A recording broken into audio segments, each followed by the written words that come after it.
Hello, EDUC 815, and welcome to week 6, presentations. I think it's very important as teachers and administrators that we are effective communicators. And in addition to have good oral skills, I think it's also important that we have good presentation skills. So the focus of this week is either to create a Microsoft PowerPoint presentation or Google Slides or Prezi. You have a choice based on your experience and what you'd like to learn more about. If you've used a lot of PowerPoint but you'd like to explore some of the advanced features, this might be a good option for you. There's a few things that I want to point out. First of all, I've got this open, so I will title it Presentations. And we get the pinwheel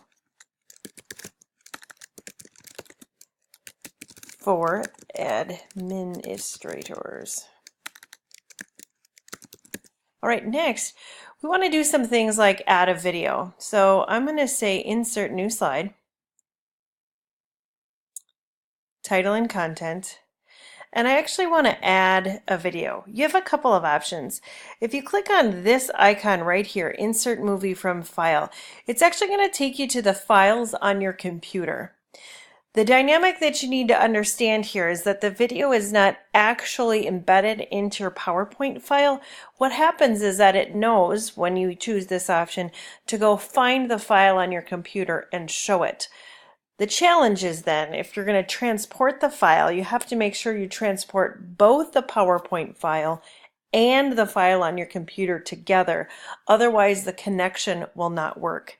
You'll notice in the assignment sections, if you choose to embed a video file this week, you're going to have to make sure that you upload both the video file from your computer and the PowerPoint file itself. Otherwise, I will not be able to view it. So please be advised. There's another option, however, at least in the newer versions of PowerPoint, and that's here. There are some add-ons. So if I go to my add-ons, I already have a web video player.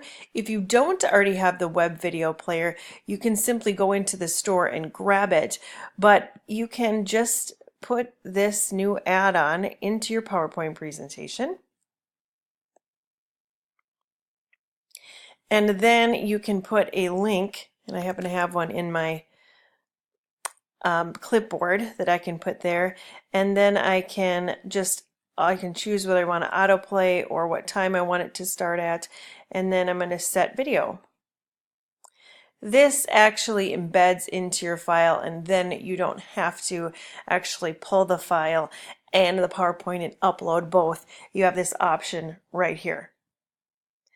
The other thing I wanted to show in Microsoft PowerPoint was adding a chart. There are a lot of times as an administrator that you're going to have to show a chart, particularly if it's assessment data. So again, you can just pick the chart option.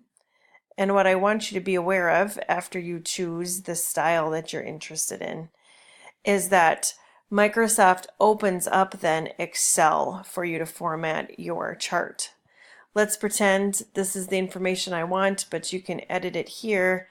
And once I've finished, I'll just hit enter and I'm going to close this out, and you'll see here is my file. And that does actually pull it in.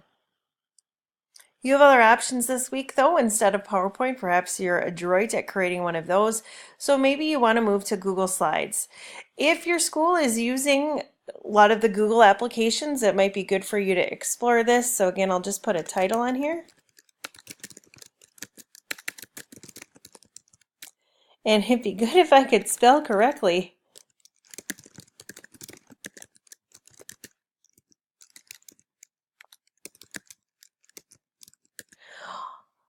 A few things that I want to show you, and this is sometimes confusing for students as well, but we've got our menu options up here. But what if I want to do some more style? And so I want to let you know that there are additional menu items. So I'm going to go to format, and here's what I want to say. If you click into the slide, you can see my cursor is there. You get these menu options. If you click into this gray area over here, the menu changes and you get these menu options. That can be confusing, But if I click into the gray, then I find that I have different themes that I can choose from.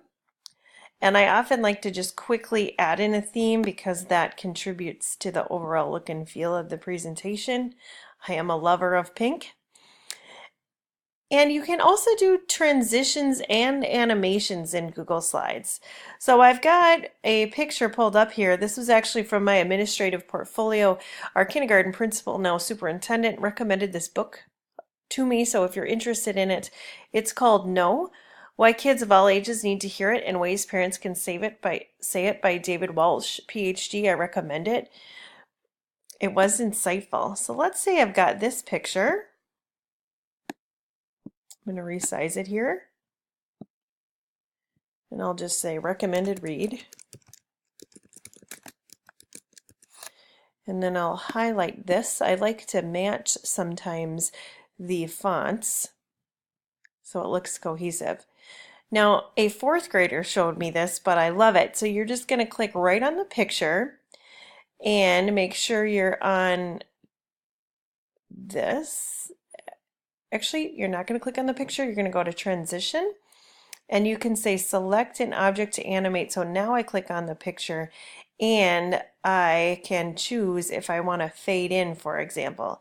So you have the same animation abilities as you do in PowerPoint. And then you can decide how fast you want to do it, if on click, after previous, etc.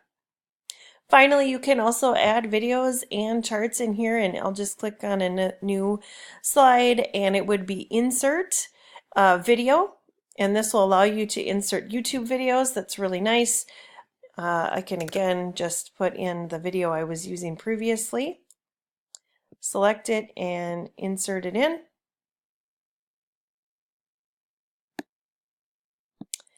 And then you can also do charts and graphs. So you're just going to go insert, and here I can go to a chart and create a bar chart like this, and you can edit it from inside. Your final presentation tool that you can choose for this assignment is a Prezi. And if you're not used to Prezi, they do have a tutorial right here on the site, but I also put some helps for you inside of Moodle. So I have how to create an educational account in Prezi. If you've never used Prezi before, when you first go to the site prezi.com, it looks like we're asking you to actually pay for an account, but there's a way to do it for free as an educator, as long as you use your Bethel email address.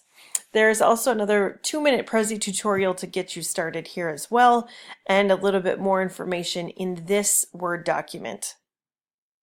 If you are looking for movie clips because you want to try out the embed feature in PowerPoint, they are here, as well as some other tutorials if you have older versions of PowerPoint. Those are available. Finally, we have a discussion forum here, and here's the question for this week. Since it's focusing on ethical use of our technology, what are the key considerations with integrating technology to ensure that the use is ethical and consistent with our faith? And to what extent do schools have an obligation to extend their ethical, moral use of technology into student homes? I look forward to hearing your answers. Have a great week.